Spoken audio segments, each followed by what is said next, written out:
Era jueves por la noche y llovía como si el cielo hubiera decidido vaciarse sobre nuestra ciudad. Yo venía cansado de la iglesia, con ganas de llegar a casa y olvidarme del mundo por unas horas. Pero en el semáforo de la avenida principal, algo me hizo detener la mirada. Una mujer joven, empapada, sostenía un paquete de pañuelos desechables mientras corría entre los carros. No era la primera vez que la veía.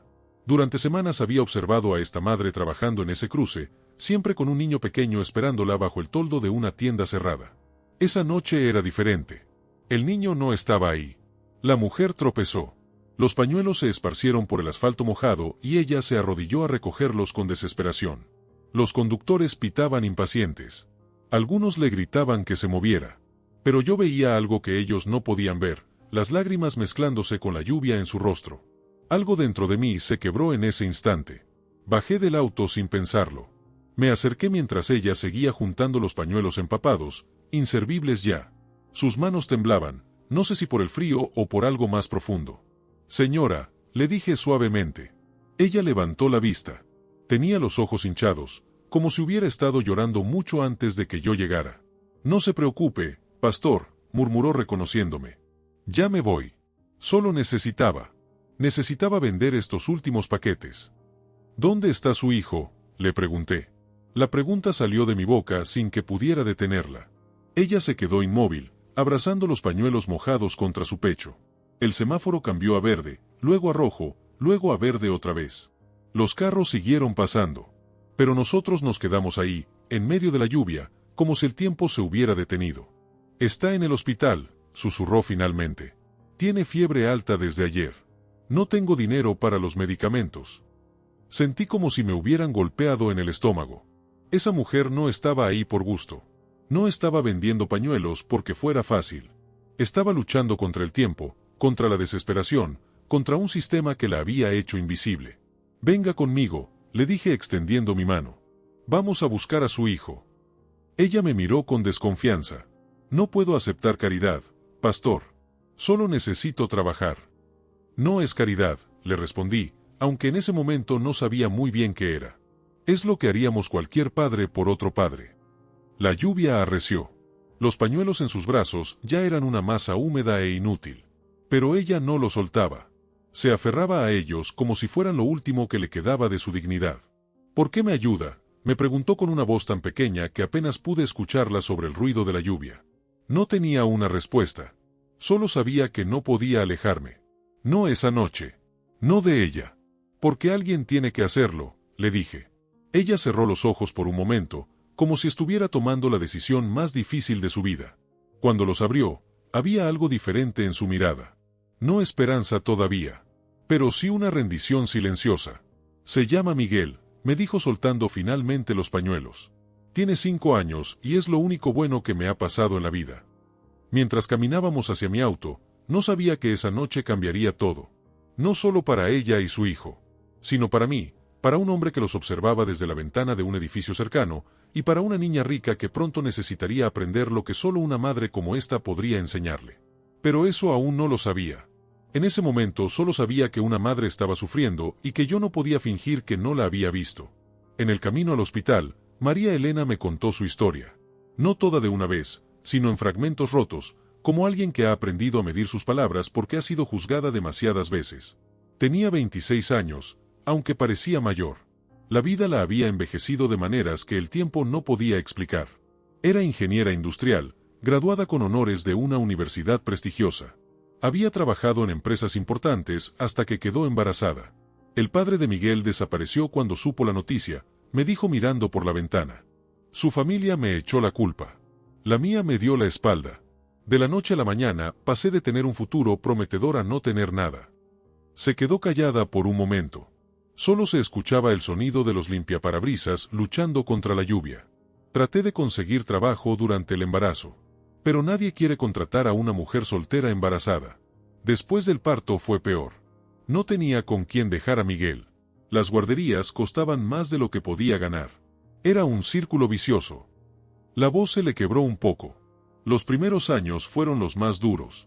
Vendía cualquier cosa, dulces, flores, periódicos. Miguel venía conmigo a todas partes. Lo cargaba en una mochila cuando era bebé. Cuando aprendió a caminar, se quedaba parado junto a mí, siempre callado, siempre obediente. Llegamos al hospital. Era un lugar público, con pasillos largos y fríos que olían a desinfectante y a tristeza acumulada. María Elena caminaba rápido, como si cada segundo lejos de su hijo fuera una eternidad. Habitación 302, murmuró más para sí misma que para mí. Cuando empujamos la puerta, vi a Miguel por primera vez. Era un niño pequeño, delgado, con los ojos grandes de su madre. Estaba despierto, mirando el techo con una expresión demasiado seria para su edad. «Mami», dijo con una voz ronca cuando nos vio entrar. No preguntó quién era yo. No preguntó por qué su mamá había tardado tanto. Solo extendió sus bracitos hacia ella. María Elena corrió hacia la cama y lo abrazó como si hubiera estado perdido durante años en lugar de horas. Vi cómo sus hombros temblaban mientras lo apretaba contra su pecho. «Ya estoy aquí, mi amor. Ya estoy aquí». La enfermera nos explicó que Miguel tenía neumonía. Necesitaba antibióticos específicos y por lo menos 3 días de hospitalización. El costo era equivalente a lo que María Elena podía ganar en 2 meses vendiendo pañuelos. «No se preocupe», le dije. «Yo me encargo».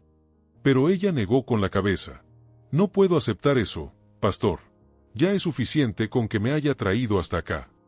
«¿Por qué es tan difícil para ti recibir ayuda?», le pregunté. Se quedó un momento en silencio, acariciando el cabello de Miguel. «Porque he aprendido que todo tiene un precio. Y yo no tengo nada con qué pagar». «Tal vez es hora de que aprendas que no todo en la vida se paga con dinero», le respondí. Esa noche me quedé en el hospital con ellos. No porque me lo pidieran, sino porque sabía que María Elena necesitaba dormir y alguien tenía que cuidar a Miguel. Mientras ella descansaba en la silla junto a la cama, observé a este niño que había crecido demasiado rápido. «¿Eres el pastor de mi mami?», me preguntó en un susurro. «Sí, Miguel». «¿Cómo sabías eso?». «Porque ella siempre dice que si existe un Dios, algún día va a mandarnos a alguien que nos ayude. Y tú llegaste cuando más te necesitábamos». Sus palabras me atravesaron como una flecha. Este niño de 5 años tenía una sabiduría que muchos adultos nunca desarrollan. Había aprendido a esperar milagros porque había vivido suficiente dolor como para necesitarlos. «¿Tu mami reza mucho?», le pregunté. «Todas las noches. Pero siempre termina llorando. Yo finjo que duermo, pero la escucho. Ella piensa que Dios se ha olvidado de nosotros». Sentí un nudo en la garganta. «¿Y tú qué piensas?». Miguel me miró con esos ojos demasiado serios. «Yo pienso que Dios no se olvida. Solo que a veces tarda mucho en contestar». No sabía qué decirle a este niño. No tenía respuestas teológicas que pudieran explicar por qué una madre tan dedicada y un hijo tan bueno tenían que sufrir tanto. Lo único que sabía era que estaba ahí, en ese momento, y que tal vez eso significaba algo. «Miguel», le susurré, «¿te puedo contar un secreto?». Él asintió. A veces los pastores también dudamos. A veces también nos preguntamos por qué Dios permite que pasen cosas difíciles. Pero lo que he aprendido es que las respuestas no siempre llegan como esperamos. ¿Cómo llegan entonces? Miré a María Elena durmiendo, exhausta pero finalmente tranquila. A veces llegan en forma de personas que deciden no alejarse cuando sería más fácil hacerlo. Miguel sonrió por primera vez desde que llegamos. Era una sonrisa pequeña, pero real. «Entonces tú eres nuestra respuesta», me dijo. En ese momento supe que esta historia apenas estaba comenzando. Al tercer día Miguel estaba mejor, pero María Elena había desarrollado una tos preocupante. El estrés, la lluvia de esa noche, las noches sin dormir bien en la silla del hospital, todo se había acumulado en su cuerpo. «No es nada», insistía cada vez que tosía. «Solo necesito descansar un poco cuando lleguemos a casa». Pero yo había visto esa clase de negación antes. Era la negación de alguien que no puede permitirse estar enferma porque no hay nadie más que se haga cargo. «María Elena», le dije mientras empacábamos las pocas cosas de Miguel, «necesitas ver a un doctor». «¿Con qué dinero, pastor?», me respondió sin mirarme. «Ya usted hizo suficiente pagando la hospitalización de Miguel. No puedo pedirle más». «No me lo estás pidiendo. Te lo estoy ofreciendo». Ella se detuvo y me miró fijamente. «¿Por qué hace esto? No me conoce. No sabe si valgo la pena. No sabe si no soy una aprovechada que se está haciendo la víctima». La pregunta me desarmó completamente. No porque fuera irrazonable, sino porque era exactamente lo que cualquier persona sensata se preguntaría. «¿Sabes qué vi esa noche en el semáforo?», le pregunté. «Vi a una madre dispuesta a mojarse bajo la lluvia para que su hijo tuviera medicina. Vi a alguien que prefería recoger pañuelos del suelo antes que rendirse. Vi dignidad, María Elena. Vi amor puro. Ella comenzó a llorar en silencio. No eran lágrimas de tristeza esta vez. Eran lágrimas de alguien que había olvidado lo que se sentía ser vista de verdad. Tengo tanto miedo, susurró. Miedo de que Miguel crezca pensando que esto es lo normal. Que su mamá siempre va a ser la mujer que vende cosas en la calle. Miedo de no poder darle nada mejor. Miguel, que había estado jugando silenciosamente con un camioncito que le había comprado, se acercó a nosotros. Mami, le dijo tomando su mano, tú me das todo lo que necesito. ¿Qué te doy, mi amor?, le preguntó ella, secándose las lágrimas. Me das cuentos todas las noches. Me das abrazos cuando tengo pesadillas. Me enseñas números y letras. Me das besos en las heridas. Me das tu comida cuando no hay suficiente para los dos. María Elena lo abrazó fuerte. Yo tuve que voltear la cara porque sentía que estaba presenciando algo sagrado. Esa noche, después de llevarlos a su pequeño apartamento en un barrio humilde pero limpio, no pude dormir. Caminaba por mi casa, orando sin palabras, sintiendo el peso de una responsabilidad que no había buscado pero que no podía ignorar. Dios, finalmente dije en voz alta, no sé qué hacer. Esta mujer necesita más que limosnas. Necesita una oportunidad real. Necesita que alguien vea lo que yo veo, que es inteligente, trabajadora, amorosa. Necesita dignidad, no caridad. Me arrodillé junto a mi cama, algo que no hacía desde que era niño. No te pido un milagro espectacular. No te pido que llueva dinero del cielo. Solo te pido que abras una puerta. Una sola puerta que le permita usar sus talentos, que le dé la oportunidad de ser la profesional que estudió para ser. La oración se extendió durante horas. Le pedí por María Elena, por Miguel, por todas las madres invisibles que luchan en silencio. Le pedí sabiduría para saber cómo ayudar sin lastimar su orgullo. Le pedí que me mostrara qué papel debía jugar en esta historia. Pero sobre todo, le pedí que si había una razón por la cual nuestros caminos se habían cruzado esa noche lluviosa, me diera la claridad para verla. Al amanecer, tenía una paz extraña en el corazón. No tenía respuestas, pero tenía una certeza, esta historia no había terminado. Había comenzado con una oración desesperada de una madre que creía que Dios la había olvidado, y ahora continuaba con la oración de un pastor que había aprendido que a veces somos nosotros los que tenemos que convertirnos en la respuesta que alguien necesita. Me vestí temprano y decidí ir a visitarlos. Quería asegurarme de que María Elena viera a un doctor para esa tos. Quería llevarle algunos libros a Miguel que había visto en casa. Quería, simplemente, ser presente. No sabía que mientras yo oraba esa noche, alguien más había estado despierto. Un hombre en una oficina del piso 25 de un edificio corporativo, un hombre que había presenciado nuestra escena en el hospital a través de las ventanas de su oficina, que por casualidad daba a la entrada de emergencias. No sabía que ese hombre había quedado impactado por lo que vio, una mujer joven explicándole matemáticas básicas a su hijo en la sala de espera, usando servilletas de papel como pizarrón, convirtiendo la ansiedad en una lección de vida. No sabía que ese hombre tenía una hija de la misma edad de Miguel, una niña brillante pero caprichosa que había hecho renunciar a 3 tutoras en los últimos 6 meses. No sabía que mientras yo oraba por una oportunidad para María Elena, él estaba buscando exactamente lo que ella podía ofrecer, no solo conocimientos académicos, sino la paciencia y el amor que solo una madre puede dar. Pero Dios sí lo sabía. Y esa mañana, cuando toqué la puerta del apartamento de María Elena, encontré la respuesta a mi oración de una manera que nunca hubiera imaginado. María Elena no estaba en casa cuando llegué esa mañana. Su vecina, doña Carmen, me explicó que había salido temprano con Miguel. Dijo que tenía que ir a buscar trabajo, me contó la señora mayor mientras regaba unas plantas en el pasillo. Pero pastor, esa muchacha está enferma. La escuché toser toda la noche. Decidí buscarlos. Tenía una corazonada de que habían ido al parque cercano, un lugar donde María Elena solía llevar a Miguel cuando tenía algunos pesos extra para comprarle un helado. Los encontré sentados en una banca bajo la sombra de un árbol grande. María Elena sostenía un periódico con ofertas de trabajo, pero no lo estaba leyendo.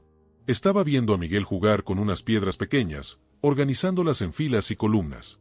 ¿Qué haces, mi amor?, le preguntó cuando me acerqué. Estoy haciendo matemáticas como me enseñaste, respondió Miguel sin levantar la vista. Esta fila tiene 5 piedras, esta otra tiene 3. Si junto las 2 filas, tengo 8 piedras.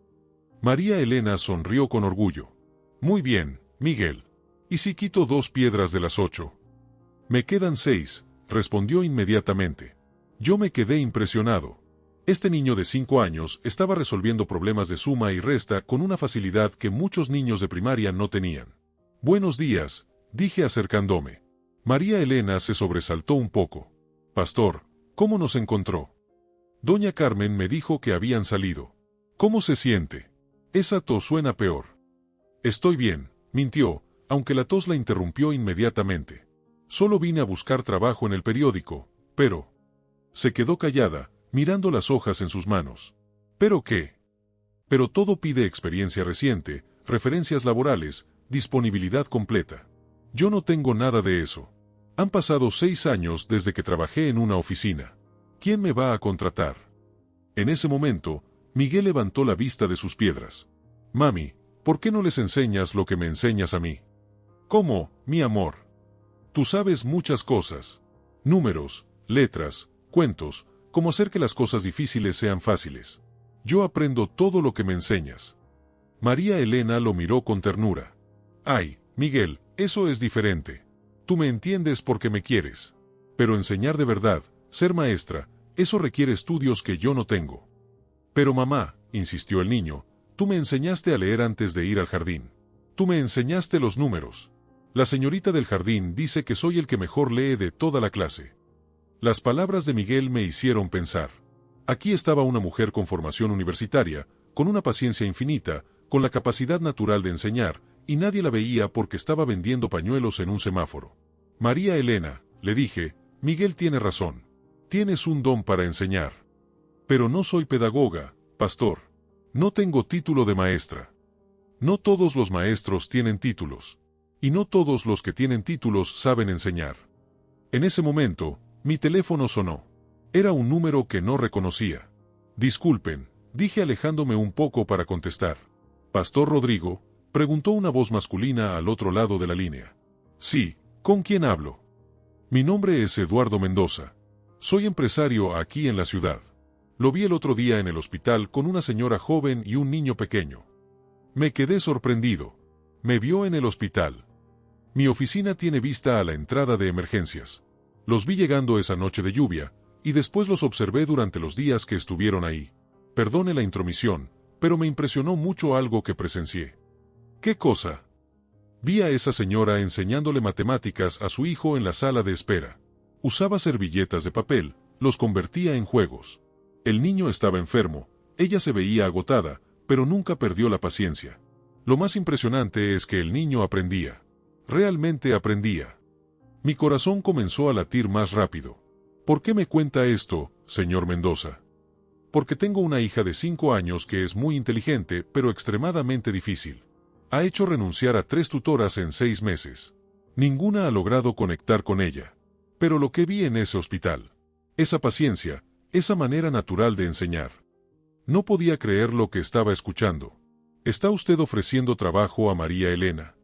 Si ella está interesada, me gustaría conocerla.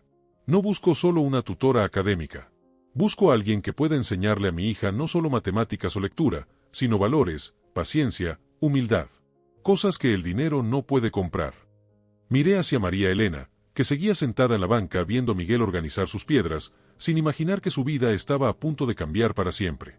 Señor Mendoza, le dije con voz temblorosa, creo que Dios acaba de responder una oración. 2 horas después, estábamos en la oficina de Eduardo Mendoza. Era un hombre de unos 40 años, elegante pero con ojos cansados. Su oficina ocupaba todo el piso 25 de un edificio corporativo en el centro de la ciudad. María Elena estaba nerviosa. Se había cambiado de ropa 3 veces antes de salir de casa y no paraba de alisar su cabello con las manos húmedas. Miguel, por el contrario, miraba todo con curiosidad, especialmente los ventanales enormes que daban vista a toda la ciudad. Señora María Elena, comenzó el señor Mendoza después de las presentaciones, quiero ser honesto con usted.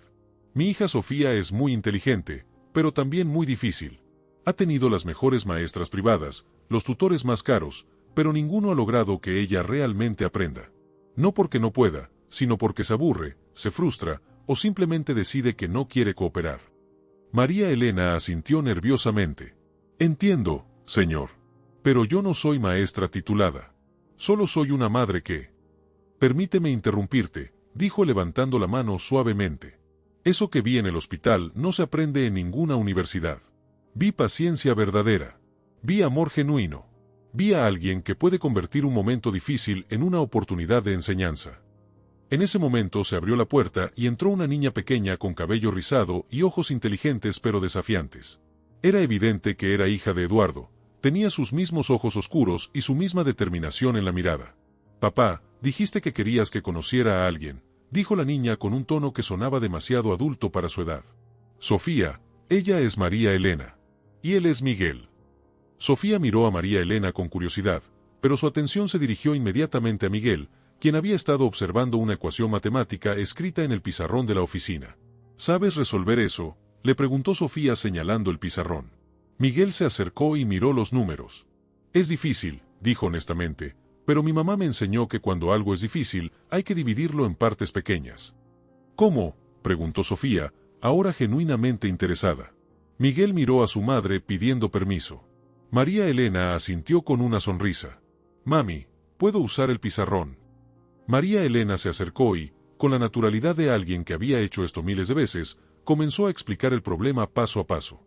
Pero no lo hizo como una maestra tradicional. Lo convirtió en una historia. Imagínense que estos números son amigos que están perdidos. Comenzó dibujando caritas en algunos números. Este 5 está buscando a su amigo 3. Cuando los juntamos, se vuelven 8 y están felices. Sofía, que había estado preparada para aburrirse o rebelarse, se encontró riéndose. Miguel ayudaba con la historia, añadiendo detalles sobre por qué los números querían estar juntos.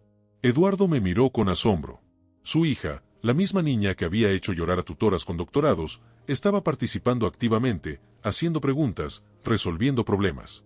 ¿Y si el número 8 se pelea con el número 2? Preguntó Sofía. Buena pregunta, respondió María Elena. ¿Qué crees que pasaría?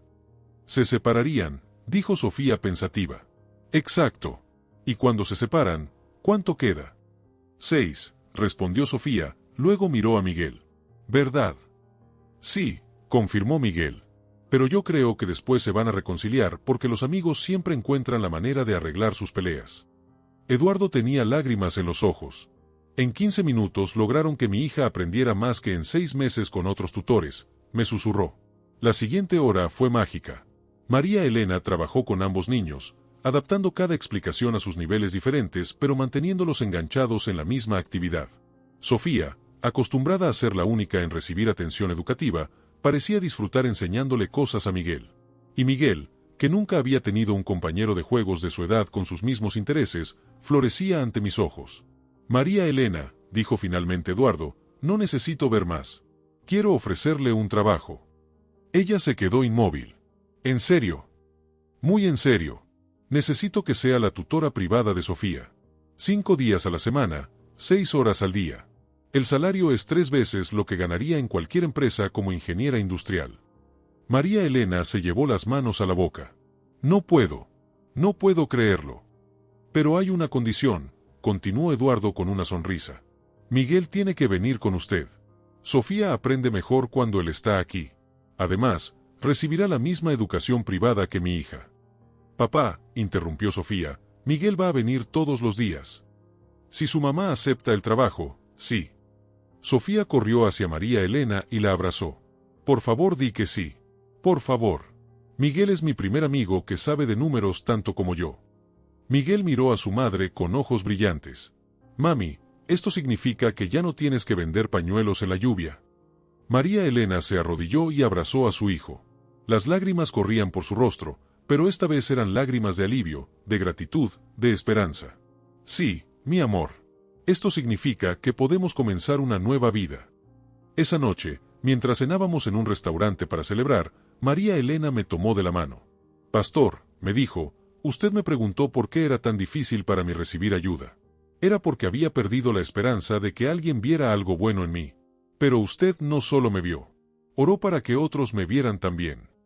Yo solo hice lo que cualquier persona haría, le respondí. No, intervino Miguel, usted hizo lo que haría un ángel.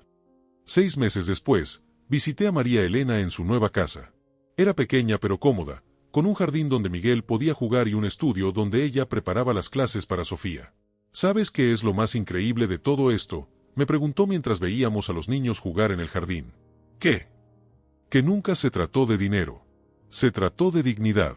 Se trató de que alguien viera mi valor como persona, como profesional, como madre. Eduardo no me dio limosna. Me dio una oportunidad de usar mis talentos. Tenía razón. Lo que había comenzado como una oración desesperada en una noche de lluvia se había convertido en algo mucho más grande. No solo había cambiado la vida de María Elena y Miguel.